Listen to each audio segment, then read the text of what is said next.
ہمارے دیہاتی کلچر کے اندر بوڑھے لوگ بچوں کو شوقیہ گالیاں دیتے ہیں اور لوگ بھی اس پہ ہنس رہے ہوتے ہیں کہ یہ گالی دے رہے ہیں. گالی آپ مزاح سے دے رہے ہوں، آپ شوق سے دے رہے ہوں، غصے سے دے رہے ہوں، یا کسی کی اہانت کرتے ہوئے کسی کو تکلیف پہنچانے کے لیے اذیت کے طور پہ اس کو گالی دے رہے ہوں، ہر صورت کے اندر گالی کی اجازت نہیں دی گئی. سباب المسلم فسوق وقتالہ کفر، مسلمان کو گالی دینا فسق ہے اور اس کو قتل کرنا کفر ہے. تو ہمارے دین نے ہمیں گالی گلوچ سے منع کیا ہے. اللہ کے محبوب علیہ السلام نے ارشاد فرمایا المستبان شیطانان، جب دو لوگ آپس میں لڑ پڑتے ہیں اور ایک دوسرے کو گالیاں دینے لگ جاتے ہیں تو فرمایا کہ یہ ایک دوسرے کو جو گالیاں دے رہے ہیں یہ شیطان ہے. ابن حبان کی روایت ہے. اللہ اکبر.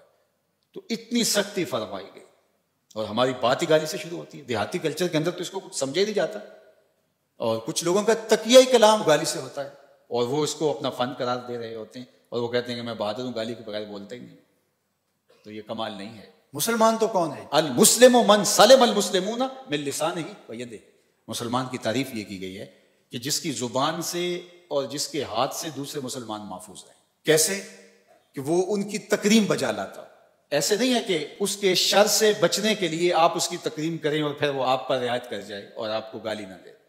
وہ بدترین شخص ہے جس کے شر سے بچنے کے لیے لوگ اس کی عزت کرتے ہیں. محلے میں، گلی میں، دیہاتوں میں، چوکوں میں، چوراہوں میں، رشتہ داروں میں، اقربا میں، دوستوں میں لوگ ایسے موجود ہوتے ہیں کہ جن کی شر سے بچنے کے لیے ان کی تکریم کرنی پڑتی ہے، ان کی ہاں میں ہاں ملانی پڑتی ہے. ہاں تم ہی سچے ہو، تم ہی جو کہتے ہو یہی بہت بڑا فلسفہ ہے. افلاطون بھی پیچھے رہ گیا، بقراط سقراط بھی پیچھے رہ گئے، تم آگے ہو.